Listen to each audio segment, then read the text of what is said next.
जय माता दी दोस्तों, आप सभी कैसे हैं। उम्मीद करती हूँ आप सभी अच्छे होंगे, स्वस्थ होंगे। तो ये बताने के लिए कमेंट बॉक्स में जरूर लिख भेजिएगा जय माता दी। दोस्तों सबसे पहले आप सभी को मेरी ओर से छठ पर्व की हार्दिक शुभकामनाएं। दोस्तों आज के इस वीडियो में हम जानेंगे खरना के संपूर्ण विधि नियम, साथ ही जानेंगे कि ऐसी कौन सी वो 5 चीजें हैं जिनके बिना छठी मैया की पूजा अधूरी मानी जाती है। साथ ही जानेंगे कि पूजन सामग्री में क्या क्या लगता है और इस दिन आपको क्या करना चाहिए, क्या नहीं करना चाहिए। आप लिपस्टिक, मेहंदी, मेकअप कर सकती हैं इस दिन की, नहीं कर सकती हैं। तो सभी छठ व्रत से संबंधित जो भी बातें हैं इसी वीडियो में जानेंगे। तो वीडियो जरूर पूरा देखिएगा और वीडियो जरा भी हेल्पफुल लगे तो प्लीज चैनल को लाइक और सब्सक्राइब कीजिएगा। तो चलिए दोस्तों सभी महत्वपूर्ण बातें जान लेते हैं। दोस्तों छठ महापर्व 4 दिनों तक चलता है। छठ महापर्व का हर एक दिन बहुत खास होता है। इन दिनों कुछ विशेष चीजें होती हैं जिनको पूजा में शामिल करना बहुत ही जरूरी माना जाता है। अगर आप इन चीज़ों को पूजा में शामिल नहीं करते हैं तो आपकी पूजा अधूरी मानी जाती है। और दोस्तों ये जो छठ पूजा का त्यौहार है, खास तौर से बिहार और यूपी राज्य में यह पर्व बड़ी धूमधाम से मनाया जाता है। कार्तिक मास के शुक्ल पक्ष की चतुर्थी तिथि से प्रारंभ होकर अष्टमी तिथि तक चलने वाला यह उत्सव इस साल 5 नवंबर से शुरू हो गया है। दोस्तों छठ पूजा का पहला दिन है 5 नवंबर 2024, नहाए खाए दिन मंगलवार। छठ पूजा का दूसरा दिन है 6 नवंबर 2024, खरना बुधवार। छठ पूजा का तीसरा दिन है 7 नवंबर 2024, संध्या अर्घ देना गुरुवार। छठ पूजा का चौथा दिन है 8 नवंबर 2024, उषा अर्घ देना शुक्रवार। तो दोस्तों चलिए सबसे पहले हम जानते हैं खरना के विधि और नियम की इस दिन हमें क्या करना चाहिए, क्या नहीं करना चाहिए। दोस्तों खरना का जो व्रत है बहुत ही कठिन होता है, निर्जला रखना पड़ता है। तो अगर आप मेडिसिन वगैरह लेती हैं तो सुबह में 4 बजे उठ जाइएगा और उठने के बाद जूस ग्रहण कर सकती हैं, आप जल ग्रहण कर सकती हैं ताकि आपको दिन भर प्यास ना लगे। अगर आप मेडिसिन लेती हैं तो आप 4 बजे मेडिसिन भी खा सकती हैं और उसके बाद आपको स्नान करना है, बाल धोकर आपको स्नान करना है और दातून वगैरह कर लीजिएगा। अगर दातून है तो बहुत ही अच्छा है, शुद्ध मानी जाती है दातून। और अगर नहीं है तो फिर आप उस दिन ब्रश कर लीजिएगा, ब्रश नया इस्तेमाल कीजिएगा, पेस्ट वगैरह आपको नहीं लगाना है उसमें, खाली ब्रश से ही आपको दांतों को क्लीन करना है। और इसके बाद फिर आप स्नान करने के बाद न्यू साड़ी पहनिएगा, कोरी साड़ी पहनना होता है। और अगर नहीं है तो फिर आप धुले हुए भी साड़ी वगैरह वस्त्र जो है पहन सकती हैं और श्रृंगार वगैरह कर लीजिएगा, सब कुछ करना होता है। अगर आपके यहाँ पे विधि नियम है तो करिएगा, नहीं तो जैसा भी विधि नियम हो उस हिसाब से आप अपना तैयारी कर लीजिएगा। तैयार होने के बाद सबसे पहले आपको सूर्य को अर्घ देना है और जो भी देवी देवताओं की पूजा आपके घर में होती हो, जो भी विधि नियम हो उस हिसाब से कर लीजिएगा।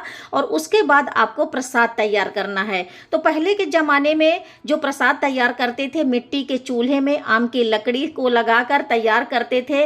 लेकिन अगर आपके यहाँ पे ये सुविधा अवेलेबल है तो आप कीजिएगा, नहीं तो फिर आपको गैस चूल्हे में या स्टोव में ही प्रसाद को तैयार करना है। लेकिन ध्यान दीजिएगा कि जो भी स्टोव चूल्हा आप यूज में ले उसमें नॉन वेज ना बनाती रही हो। अगर नॉन वेज बनाती थी तो आप दूसरा गैस चूल्हा भी ले सकती हैं, 1 बर्नल का, और हमेशा के लिए आपके पास हो जाएगा। जब भी पूजा वगैरह होगी तो आप उसमें प्रसाद वगैरह बना सकती हैं।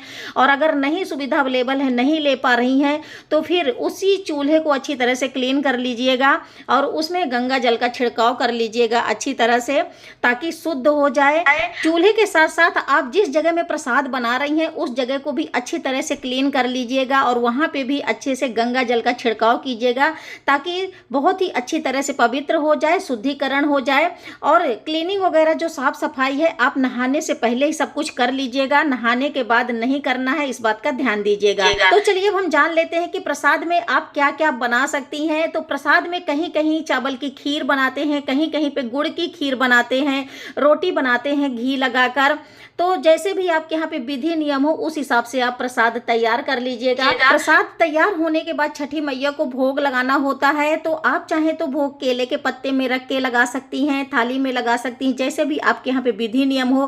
कहीं कहीं पे 6 जगह भोग को रखते हैं, तेल लगाते हैं, टीका लगाते हैं, कहीं कहीं पे 7 जगह चढ़ाते हैं। तो जैसे भी आपके घर में विधि नियम हो करते हो उस हिसाब से कर लीजिएगा। और खास तौर से इस बात का भी ध्यान दीजिएगा कि प्रसाद तैयार होने के बाद गाय के लिए जरूर नेवाला निकालना है, थोड़ी थोड़ी सभी चीजें। गाय अवेलेबल नहीं है तो कन्या कन्या को भी थोड़ी थोड़ी चीज़ें आप निकाल के दे सकती हैं। और अगियारी जरूर कीजिएगा, जो भी आप प्रसाद बनाई हैं उसका हवन जरूर कीजिएगा। और प्रसाद निकालने के बाद जो व्रतधारी हैं तो प्रसाद ग्रहण करेंगे, साथ में फैमिली के साथ भी बैठ के ग्रहण कर सकते हैं। पड़ोसी रिश्तेदारों को भी प्रसाद बांटा जाता है। खरना के दिन कोशिश करें कि जो भी व्रती हैं केले के पत्ते में ही रख के प्रसाद ग्रहण करें। अगर केले का पत्ता नहीं है तो फिर आप थाली में भी खा सकती हैं।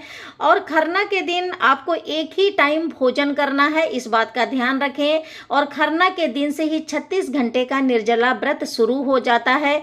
तो चलिए जान लेते हैं कि व्रत के दिन आपको क्या नहीं करना चाहिए। तो छठ पूजा के दौरान घर में झगड़ा ना करें, व्रती को किसी को भी अपशब्द नहीं बोलना चाहिए, साथ ही जमीन पर सोना चाहिए और ब्रह्मचर्य का पालन करना चाहिए। और घाट पर भी अगर आप पूजा करने जा रही हैं तो वहां भी किसी को अपशब्द ना बोलें। आपसे बड़ी बुजुर्ग जो महिलाएं हैं उनका आदर करें, निरादर ना करें। तो सभी चीजों का ध्यान रखें, कोई भी इनमें से कोई गलती ना करें। तो दोस्तों चलिए जान लेते हैं कि ऐसी कौन सी 5 चीजें बहुत जरूरी हैं जिनके बिना छठी मैया की पूजा अधूरी मानी जाती है।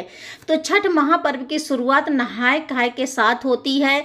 इस दिन लौकी, चने की दाल और चावल खाना बहुत ही शुभ माना जाता है। जो लोग छठ पूजा का निर्जला उपवास रखते हैं उन्हें नहाय खाए के दिन भोजन में यही खाना चाहिए। इसके बगैर नहाय खाए के पूजा अधूरी मानी जाती है। दोस्तों दूसरा चीज है कि छठ पूजा के प्रसाद में कितनी भी चीजें रख लें लेकिन ठेकुआ और केले के बगैर छठ पूजा का प्रसाद पूर्ण नहीं होता है। ठेकुआ छठ पूजा के प्रसाद में शामिल करना बहुत जरूरी होता है। खरना के दिन इसे बनाकर तैयार कर लिया जाता है और फिर बाद में इसे प्रसाद में चढ़ाया जाता है। ठेकुआ के साथ छठ पूजा में केला रखना बहुत जरूरी है। इन दोनों के बिना छठ का प्रसाद अधूरा माना जाता है। दोस्तों तीसरी चीज है सूप। सूप का भी बहुत ही खास महत्व है। छठ पूजा के दिन सूप का होना बहुत ही जरूरी होता है। इसके बिना छठ पूजा अधूरी होती है, क्योंकि छठ पूजा का सबसे बड़ा महत्वपूर्ण भाग होता है विधि विधान के साथ सूर्य देव को अर्घ देना।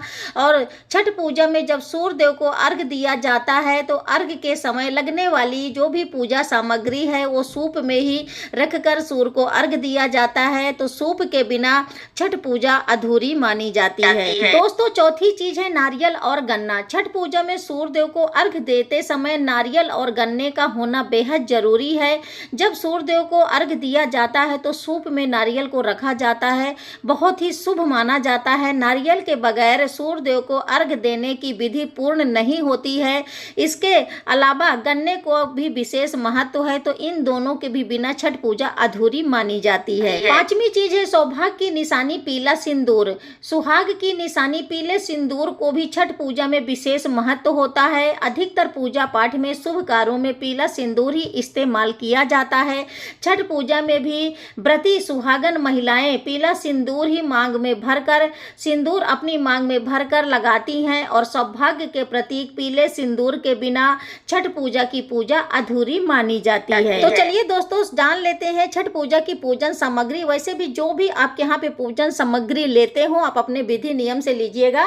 तो चलिए यहाँ पे हम जान लेते हैं कि यहाँ पे पूजन सामग्री आप क्या ले सकते हैं। तो छठ पूजन सामग्री में आप ले सकते हैं बड़ी बड़ी बांस की 2 या 3 टोकरियां। वैसे आपको जितनी जरूरत हो आप वो टोकरियां ले सकते हैं। बांस या फिर पीतल का सूप ले सकते हैं। तावे का लोटा ले सकते हैं अर्घ देने के लिए सूर्य देव को।